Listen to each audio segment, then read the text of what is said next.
Juga di sini sampai dengan tempat lahir, kemudian tanggal lahir, juga gelar depan dan juga gelar belakang.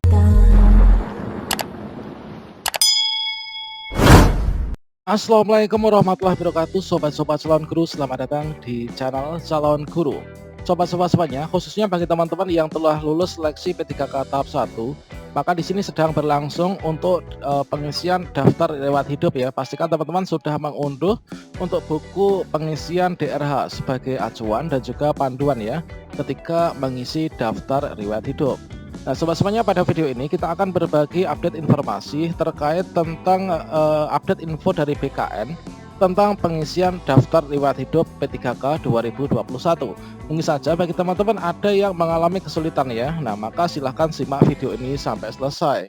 Namun sebelum kita lanjutkan, perlu saya ingatkan bagi teman-teman yang mungkin baru pertama kali menemukan channel ini, silahkan klik tombol subscribe-nya dan aktifkan notifikasi loncengnya, sehingga nanti jika ada update video terbaru, teman-teman tidak akan ketinggalan informasi. Baiklah sobat semuanya, di sini melalui kita kutip ya dari jpnn.com, yaitu penjelasan BKN tentang cara mengisi DRH calon P3K guru. Jangan bingung, ini baru saja diupdate sekitar beberapa menit yang lalu teman-teman. Yang mana kita kutip dari jpnn.com, Jakarta, Badan Kepegawaian Negara atau BKN meminta para calon P3K guru untuk tidak menunda pengisian daftar riwayat hidup atau DRH di akun SSC-ASN. Karo Humas BKN Satya Pratama mengingatkan jangan sampai menunggu deadline 10 Januari 2022. Jangan ditunda-tunda, cepat diisi DRH-nya, kata Satya Pratama kepada jpnn.com Selasa tanggal 28 Desember. Dia menyebutkan mengisi DRH tidak lama, kalau semua dokumen sudah ada, waktunya hanya beberapa menit saja. Yang harus diingat calon P3K guru ialah identitas saat mendaftar. Kalau identitas menggunakan KTP, gunakan itu untuk pengisian DRH. Satya mencontohkan kasus perbedaan KTP dan ijazah. Para calon P3K kebingungan apakah mengisi datanya sesuai dengan KTP atau mengikuti ijazahnya. Nah, untuk kasus seperti itu, gunakan identitas KTP, jangan ijazahnya, ucapnya. Penjelasannya karena saat pendaftaran peserta P3K guru, honorernya menggunakan NIK ya, nomor induk KTP. Tidak usah pusingkan dengan perbedaan data ijazahnya, sebab dokumen yang diunggah saat pendaftaran itu sudah diverifikasi. Intinya sih, isi saja dulu DRH-nya. Saran saya sesuai dengan KTP, kalau ijazah nanti bisa minta diubah di kampus kalau sudah diterima SK P3K-nya. Ini bebernya.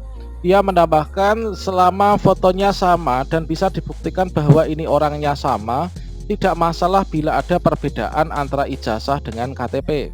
Verifikator bakal menerimanya. Lagi pula dokumen yang diunggah guru honorer saat mendaftar kemudian dinyatakan lulus itu sudah diverifikasi. Dari 10 dokumen tinggal dilihat mana berkas yang harus dilengkapi, seperti surat keterangan sehat, SKCK, dan lainnya, ucapnya. Adapun 10 dokumen untuk pemberkasan NIP P3K guru itu adalah sebagai berikut.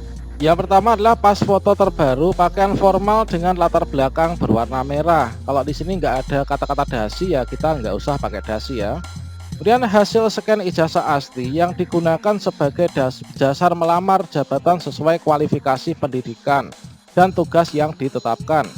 Hasil scan transkrip nilai asli yang digunakan sebagai dasar melamar jabatan sesuai kualifikasi pendidikan dan tugas yang ditetapkan. Yang keempat, hasil scan asli daftar riwayat hidup atau DRH yang telah ditandatangani peserta bersangkutan dan bermaterai 10.000. Formulir isiannya sudah tercetak pas foto yang disediakan melalui laman sscsn.bkn.go.id. Yang kelima, hasil scan asli surat keterangan catatan kepolisian atau SKCK yang diterbitkan Kepolisian Resort atau Polres ya, dan masih berlaku.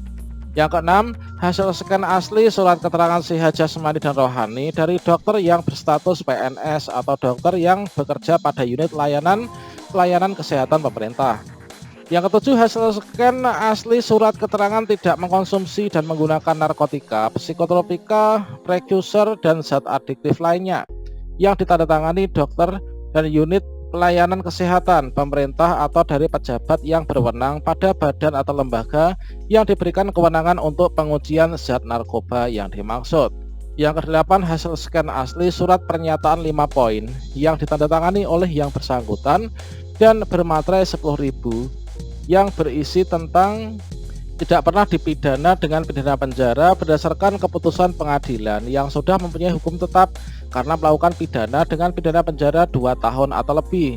Tidak pernah diberhentikan dengan hormat, tidak atas permintaan sendiri atau tidak dengan hormat sebagai CPNS, PNS atau P3K TNI Polri, atau diberhentikan tidak dengan hormat sebagai pegawai swasta BUMN ataupun BUMD. Tidak berkedudukan sebagai CPNS, PNS atau P3K atau anggota TNI Polri. Kemudian tidak menjadi anggota pengurus parpol atau terlibat politik praktis, bersedia ditempatkan di seluruh wilayah NKRI atau lain yang ditentukan oleh pemerintah. Hasil scan bukti pengalaman kerja yang disahkan oleh pejabat yang berwenang ini adalah apabila memiliki pengalaman kerja. Jika tidak memiliki, maka di sini sifatnya opsional untuk yang bagian ke-9 ini. Kemudian hasil scan asli surat lamaran pekerjaan. Ketika teman-teman yang sudah lolos P3K tahap 1, maka di sini ketika muncul tombol pengisian daftar riwayat hidup untuk melanjutkan pengisian daftar riwayat hidup, maka teman-teman ketika klik pada bagian tombol warna merah pengisian daftar riwayat hidup, maka akan masuk pada yang pertama data perorangan. Untuk data perorangan di sini nicknya ini sudah tersinkron ya dengan nick yang dulu ketika kita melakukan pendaftaran, termasuk nama ini juga sudah terkonek. Jika di sini sampai dengan tempat lahir, kemudian tanggal lahir, juga gelar depan dan juga gelar belakang. Jika mengisi DRH, di sini ada yang data bagian perorangan kita harus lengkapi. Kemudian setelah itu kita mengisi riwayat pendidikan dan juga kursus atau pelatihan. Kemudian kita isikan riwayat pekerjaan, kemudian riwayat keluarga, kemudian riwayat organisasi yang pernah kita ikuti, dan yang terakhir kita unggah dokumen. Pada masing-masing bagian di sini sebaiknya teman-teman bisa cek pada bagian bawah. Di sini setiap bagian sudah ada petunjuk pengisiannya. Misalkan di sini untuk petunjuk pengisian data perorangan. Di sini pengisian data ini harus dilakukan dengan teliti. Benar, hati-hati, yang diisikan adalah data yang digunakan saat pembekasan CASN.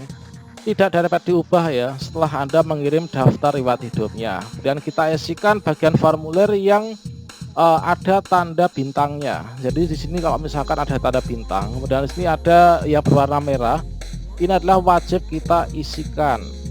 Setelah kita menyelesaikan data perorangan, kita masuk pada bagian data pendidikan. Di sini untuk menambahkan data pendidikan, ini kita tinggal klik tambah pendidikan saja. Dan untuk data kursus yang kita miliki, ini kita klik tambah kursus. Jangan lupa teman-teman bisa dipantau. Di sini pada bagian paling bawah ini ada ketentuan-ketentuannya. Terlebih dahulu teman-teman bisa membacanya ya. Seperti halnya di sini istilah riwayat pendidikan dengan riwayat pendidikan formal mulai dari SD, SMP, SMA. Nah, kalau misalkan saat ini ijazah kita itu adalah S1 teman-teman. Nah ini kemudian gelar depan dan seterusnya ini, maka teman-teman setelah nanti selesai di pendidikan, kita lanjut ke riwayat pekerjaan, keluarga, organisasi, dan juga dokumen. Demikian sobat semuanya terkait tentang update info dari BKN tentang pengisian DRH P3K.